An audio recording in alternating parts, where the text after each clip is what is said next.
अस्सलाम वालेकुम नाजरीन, मैं हूं मोहम्मद एहसान और आप देख रहे हैं PBC न्यूज़। नाजरीन, आज हम बात कर रहे हैं पाकिस्तान के अजीम हीरो मोहम्मद महमूद आलम के बारे में, जिन्हें दुनिया स्क्वाड्रन लीडर MM आलम के नाम से जानती है और उन्हें लिटिल ड्रैगन के नाम से भी जाना जाता है। मोहम्मद महमूद आलम 6 जुलाई 1935 को भारत के मौजूदा शहर कोलकाता में पैदा हुए। उनके वालिद मोहतरम का नाम मोहम्मद सज्जाद आलम था। जब पाक भारत तकसीम हुई तो उनके वालिद मोहतरम हिजरत करके पाकिस्तान आ गए। MM आलम ने secondary education government secondary school Dhaka से हासिल की और फिर 1951 में वहां से ही ग्रेजुएशन की डिग्री भी हासिल की।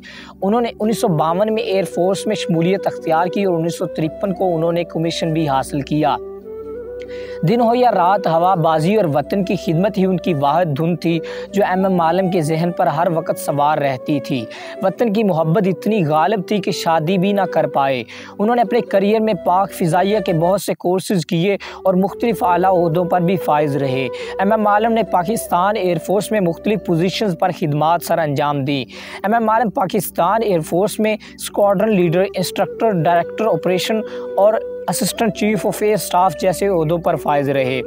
1965 की जंग में पाकिस्तान को अपने से 4 गुना बड़ी कुव्वत के हामिल दुश्मन का सामना था, लेकिन MM आलम और उनके साथियों ने अपनी बहादुरी और जवां मर्दी से दुनिया भर में पाकिस्तान का नाम सर फ़ख्र से बुलंद कर दिया। 1965 के अवाइल में 6 अगस्त की अव्वलीन सातों में हिंदुस्तानी मुसल्लह अफवाज का एक ग्रुप पाकिस्तान की सरहद पार कर आया। आग और गंदक थूकता आया और इसके नतीजे में मौत और तबाही छोड़ गया। पाकिस्तानी कौम पर आजमाइश की घड़ी शुरू हो चुकी थी। ये बका की जंग थी और इस खौफनाक समुद्री लहर के खिलाफ लड़ने वाली वाहिद कुव्वत हथियार और पाक फ़िज़ाइया थी। 7 अगस्त 1965 को ऑपरेशन जिब्राल्टर शुरू किया गया और इस तरह पाकिस्तान ने भारत के खिलाफ जंग का ऐलान कर दिया।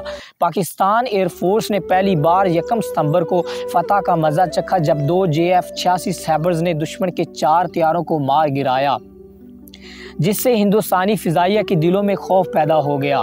1965 की जंग के दौरान MM आलम सरगोदा में मुकीम 11वीं फाइटर स्क्वाड्रन की क़यादत कर रहे थे। 7 सितंबर 1965 को MM आलम ने दुश्मन के खिलाफ बहादुरी से लड़ते हुए 1 मिनट में दुश्मन के 5 लड़ाका तैयारे मार गिराए और आलमी रिकॉर्ड कायम किया। इस कारनामे पर उन्हें पाकिस्तान एयरफोर्स की जानिब से 2 दफ़ा सितारा जुर्रत से नवाजा गया और 1 दफ़ा सितारा इम्तियाज़ से भी नवाजा गया। MM आलम में ईमानी जज्बा कूट कूट कर भरा हुआ था। 1978 में जब वो कराची यूनिवर्सिटी का दौरा करने के लिए गए तो तलबा ने उनसे पूछा कि ये कैसे मुमकिन है कि एक बंदा 1 मिनट में 5 लड़ाका तैयारे मार गिराए, तो ये सब कुछ आपने कैसे किया? तो आपने फरमाया, जब मैंने उड़ान भरी तो मैंने देखा कि अल्लाह के फरिश्ते मेरी मदद को आ गए। मैंने तो सिर्फ कोशिश की और बाकी काम अल्लाह के फरिश्तों ने ही किया और इस तरह मैं दुश्मन को मात देने में कामयाब ठहरा। MM आलम 1982 में एयर कमोडोर के ओहदे से रिटायर हुए। एयरफोर्स से रिटायरमेंट के बाद उन्होंने कुतुब बीनी को अपना मशगला बना लिया। अपनी आखिरी ज़िंदगी में उनके पास किताबों का एक बहुत बड़ा ज़ख़ीरा मौजूद था। वो अपनी आखिरी ज़िंदगी में फेफड़ों के आर्ज़े में मुब्तला हो गए और तवील इलालत के बायस वो 18 मार्च 2013 को अपने खाल के हकीकी से जा मिले। पाकिस्तान एयरफोर्स मसरूर बेस कराची में उन्हें सरकारी एजाज़ से नमाज़ जनाजा अदा करने के बाद शुहदा के कब्रिस्तान में दफन किया गया। जुर्रत और बहादुरी की मिसाल, पाक फ़िज़ाइया का फ़ख्र मोहम्मद महमूद आलम पाकिस्तानियों के दिलों में आज भी ज़िंदा हैं। MM आलम ने पाकिस्तान के दिफा में जुर्रत और बहादुरी की वो मिसाल कायम की जो रहती दुनिया तक याद रखी जाएगी।